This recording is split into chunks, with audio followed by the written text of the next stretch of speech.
नमस्कार। यह सप्ताह के अवधि बानी बुलेटिन में आप सभी के स्वागत है। हम अंशिका उपाध्याय। आप सब देखते हैं अवधि बानी। प्रस्तुत है प्रादेशिक मुख्य समाचार।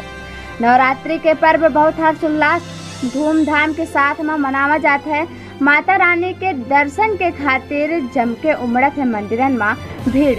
गोल्डन कार्ड बनवावे के खातिर चलावा जात है अभियान। ट्रैक्टर ट्राली के ठोकर से बाइक सवार भवा घायल। एक बाइक पर 2 जन रहे सवार, एक के भवा मौत। नदियन के सफाई करके एनसीसी कैडेट लोगन का करत है जागरूक। ट्रेन से मासूम बच्चा का उठा लेके भागा बदमाश। फौजी के पिता बदमाश से लड़के बचाएं मासूम के जान। अब समाचार विस्तार से। नवरात्रि के पर्व लोगे बहुत हर्षोल्लास धूमधाम के साथ में मनावत हैं। हर एक मंदिरन में माता रानी के दर्शन के खातिर धूप अगरबत्ती और आरती के साथ में लोग माता रानी के दर्शन करत हैं। माता रानी के दर्शन करे के खातिर श्रद्धालुअन के मंदिरन में उमड़त है भीड़। श्रद्धालुअन के लागत है लंबी कतार।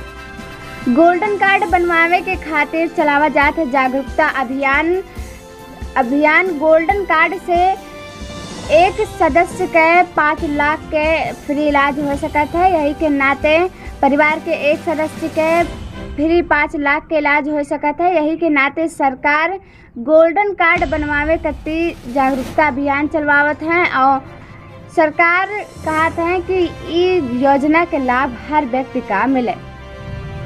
ट्रैक्टर ट्राली के ठोकर से बाइक सवार के भवा मौत। एक बाइक पर 2 जन रहे सवार।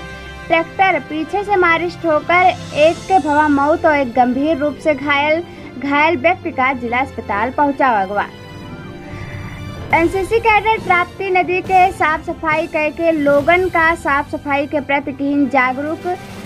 यह साइट एनसीसी कैडेट लोगन का साफ सफाई के प्रति जागरूक करत है। नदियन के सफाई करत है, जगह जगह साफ सफाई करत है और साफ सफाई के प्रति लोगन का जागरूक करत है। के साथ में साप्ताहिक अवधि बुलेटिन समाप्त होते। मंगल कामना के साथ जय श्री राम।